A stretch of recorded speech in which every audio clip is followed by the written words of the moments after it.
I'm finished ranting. I mean it. I just needed to rant for a few days. I'd like to say something about that, which is thankfully my father in particular and some other family members and my friends, they held space for me, right? Like they didn't drag me away to the mental hospital, which I was very concerned was about to happen, because I've seen it happen to other people. I've seen it happen to myself, and they didn't do that this time. I was very persistent in my ranting, right? And I kind of broke through some barriers that needed to be broken through therapeutically. There's a healing process, and you do have to push with some intensity to initiate healing within yourself and with others.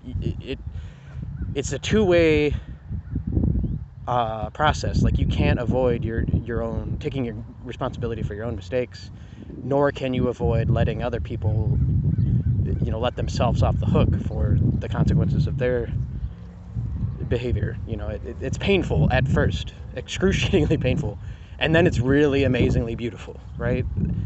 Everyone says this, but if you haven't experienced it, it sounds like gibberish. But I'm experiencing it finally, and it's a real thing. It's a beautiful thing. So I'm done ranting. Well, somebody's dog is coming to say hello. But where was I at here? Yeah, I'm gonna shut up in a second and do some bird watching, like silence, not screaming in rage. That'll be cool. But the last thing I want to say in this format of me talking into my phone is that so my emergent philosophical system sounds very pretentious, but that's what it is. My emergent philosophical system, which I'm referring to as radical depressive realism, is what has informed, that has been the basis of everything I've been ranting about in my last 20 YouTube videos, but also my attempts to heal myself, my attempts to heal generational trauma within my family, starting with my father and extending to my sister and my cousins and my aunt, I should say. I have one aunt. I love her very much. I have two aunts. One has passed away and she lives on within me, but I have one aunt who is still very much here. Anyway, and all of my friends around me, I've been extending this process to them because I love them more than I can say. And so many people, of course, well, ultimately everyone, this is the point of my philosophical system, is that ultimately every human being, whether they admit it or not, is a victim of abuse. And many of them, not all of them, I would say the overwhelming majority, though, of human beings are also guilty of participating in abuse. And all of us are guilty to some extent for condoning abuse, right? Not necessarily participating directly in it, but for sitting idly by and doing what I've done for decades, which is getting very, very depressed by it. Basically, I believe that the truth is inherently depressing, so I will defend, come at me, I will defend the depressive experience as a necessary ingredient in truth, in speaking the truth, contending with the truth. If you've never been depressed, in other words, hate to say it, but philosophically speaking, you are willfully ignorant. And if you are convinced that what you're saying is the truth, you are an idiot. Unfortunately, again, you have to use some harsh confrontational language to get people to take a step back and maybe think, right? Abolitionists taught me this. Harriet Tubman taught me this. To some extent, John Brown taught me this. I am a pacifist. I don't believe in violence. I don't believe in the violence that was the Civil War. I do very much, though, believe in the Underground Railroad. Not waiting around for things to get better and instead actively healing and liberating people. Right on. Right on. Harriet Tubman taught me, and she taught anyone who wants to learn the lesson, right? Harriet Tubman is the Zen master. right? Like the Zen master. It's not Suzuki, although I love Zen mind, beginner's mind. But there's nothing about abolition in there, abolitionism. Just quick aside, I tried to join and attend a Presbyterian church, in part because they were proudly, they proudly identified their history with the abolitionist movement. And I figured, I want to be, like, I'll have what they're having. I want to be part of this. I was excommunicated from that church, as in I have a formal letter. I've mentioned this before, but I have a literal letter saying, hey, Benjamin Borlier, you are hereby excommunicated from this church, this abolitionist church, on the grounds of heresy, and the heresy specifically is pessimism. I have to bring this up sometimes just to, my credentials. In other words, like, I know what the fuck I'm talking about. I've put my skin in the game. Like, I have been pursuing what I'm talking about my entire life.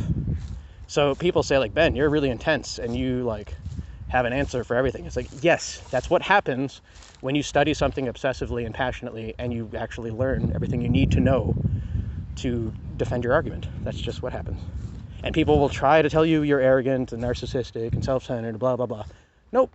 Just keep pushing. Like, they try to tell Harriet Tubman the same shit. Try to talk down to her. Try to make her feel self-doubt.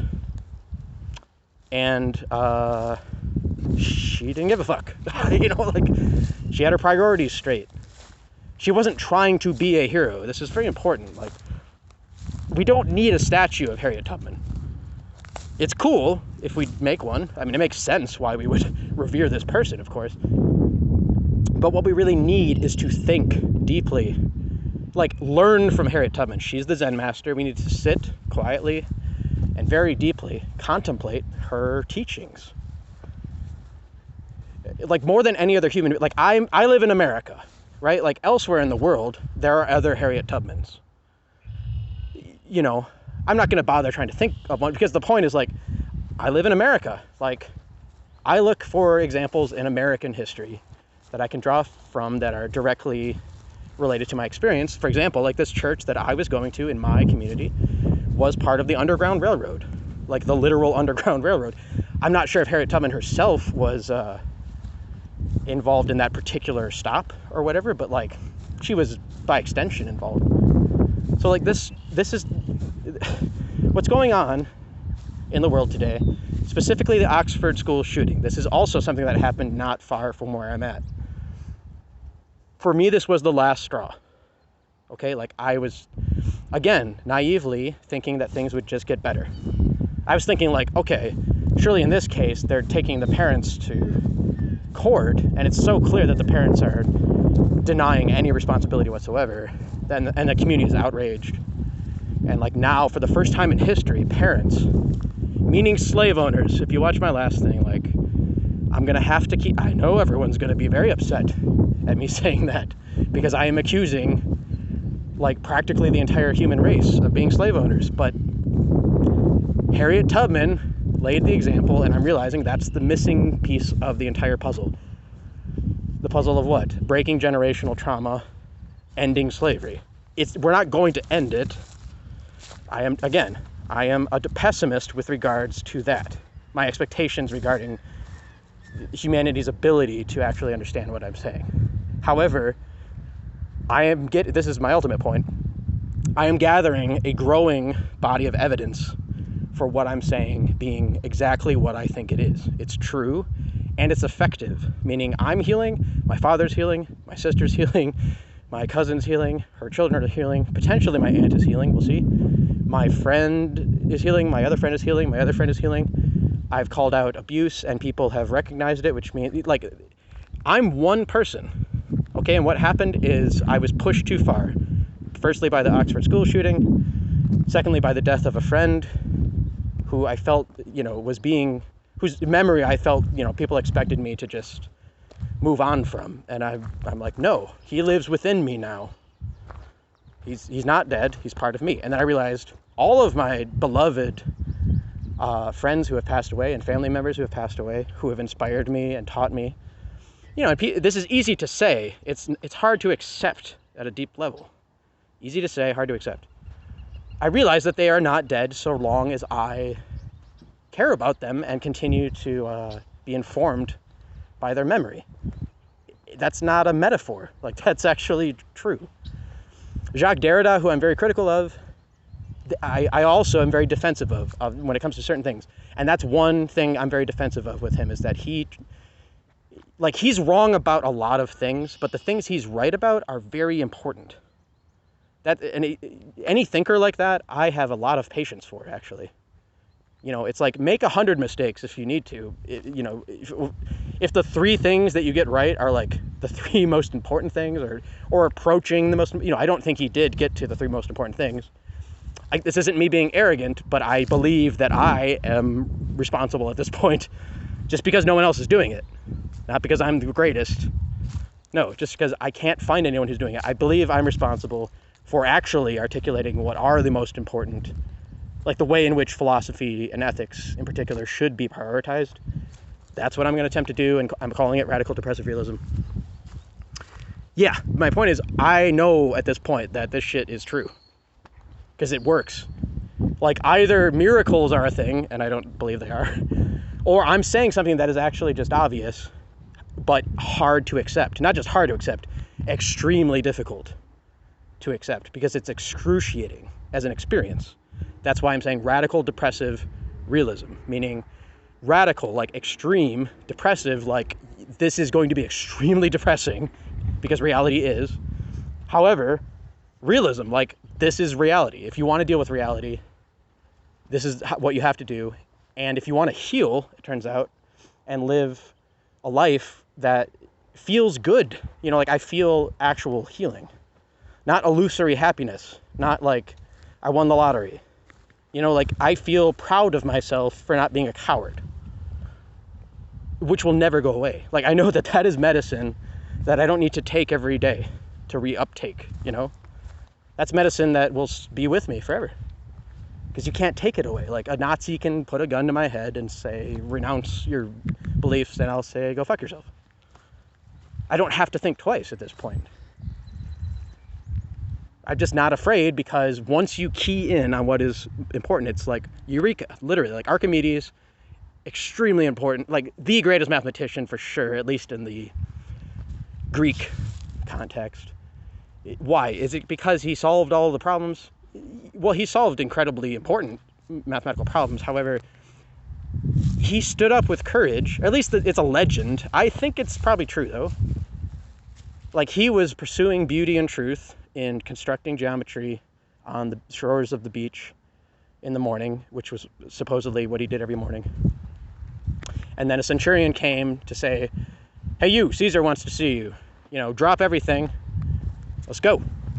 And Archimedes was like, no, I'm finishing what I'm doing. Like, badass. Didn't have to think twice about that, right? Because he had his priorities in order.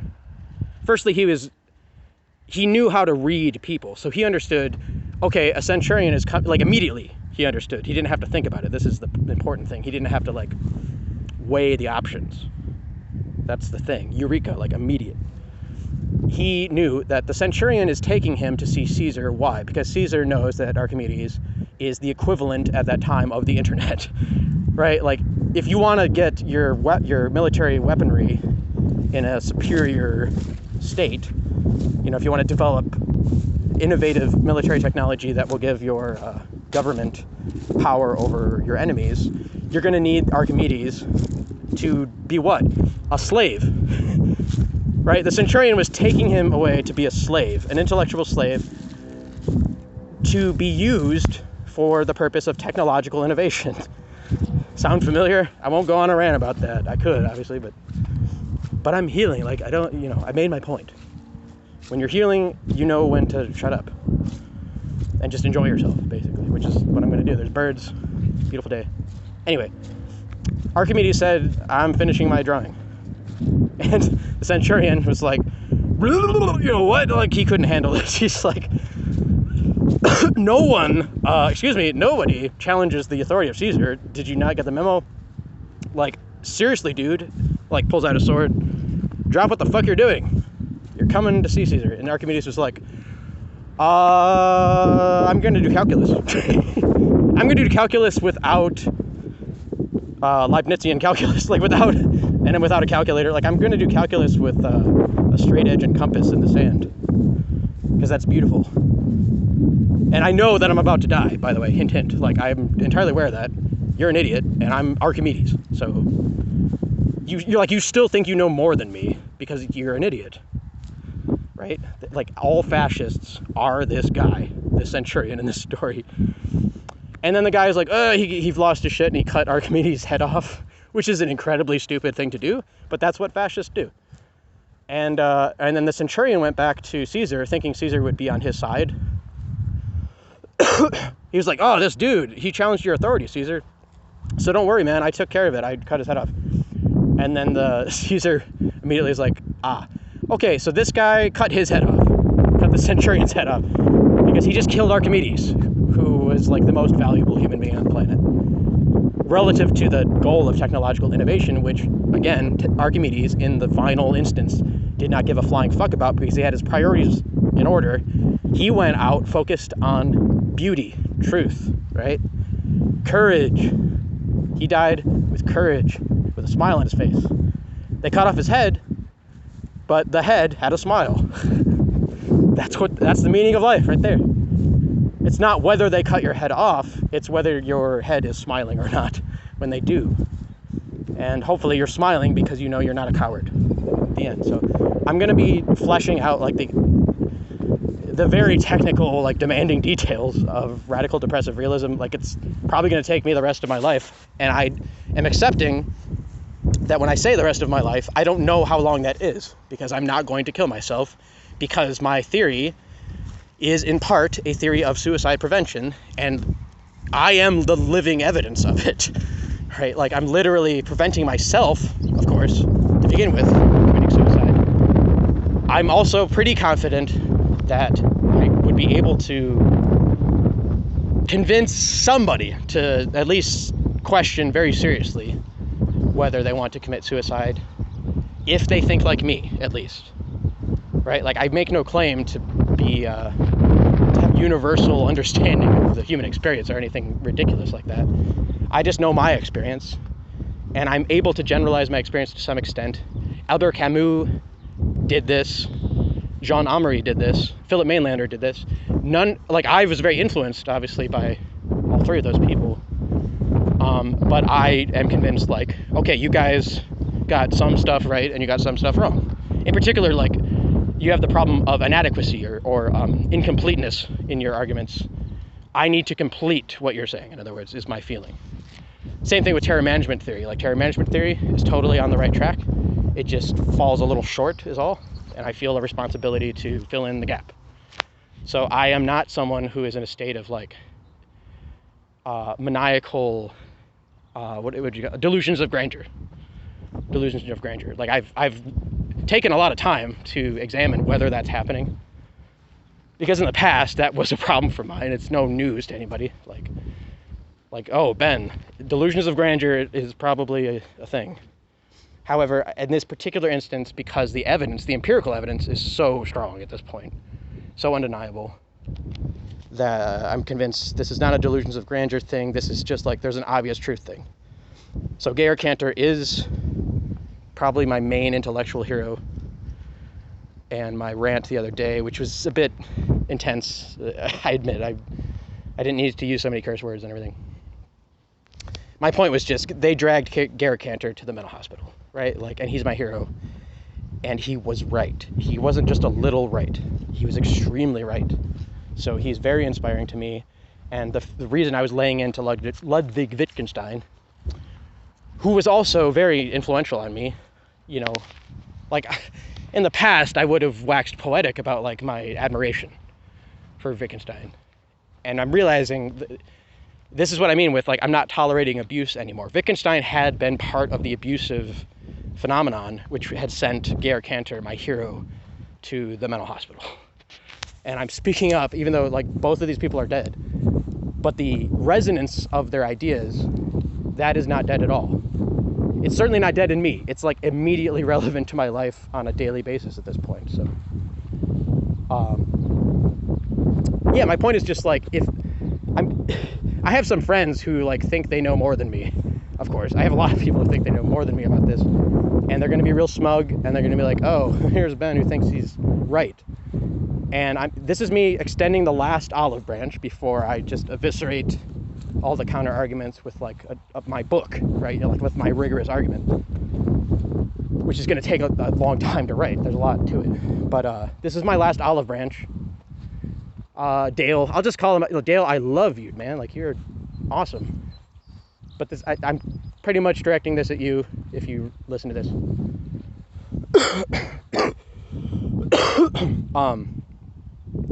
Yeah, if you don't, my point is, if you don't see that I'm right at this point, like, I'm healing, my family is healing, my friends are healing, I may even be able to heal with, like, the Catholic Church at some level. Like, I kind of put some wheels in motion as to that effect. You know, like, what have you done? In other words, like, if at this point, if you don't see that I'm right, you are the idiot. You are the chroniker. You are the Ludwig Wittgenstein. In other words, you are smart on one level, like Kronecker was smart. He knew a lot of math. Wittgenstein was smart. You know, he wrote the Tractatus. He did, you know, he impressed Bertrand Russell and all that stuff. But in this particular instance, of course, you are an idiot. Like a fucking idiot. Like a complete idiot. Like 180 degrees, turn around, everything you're saying is wrong, idiot. It's important to emphasize how wrong it is. It's not a little wrong, it's entirely wrong. To deny, at this point, my fundamental point, the point I'm making with radical depressive realism. Anyone denying it, I haven't yet made my rigorous argument fully, but I'm just letting you all know I'm right. Okay? Like, Garrett Cantor made a simple version of his argument and everyone said he was wrong, and then he just made a more and more rigorous one throughout his life, and they still said he was wrong, and I'm pretty much anticipating that's what's going to happen. So, like, with that in mind, I'm just up front saying, I'm right, I know I'm right, you're not going to convince me otherwise. If you don't see it, you're an idiot, I'm sorry. Doesn't mean I know everything, it just means I know this particular thing. And another great example of that, someone who just passed away a few days ago, Daniel Kahneman,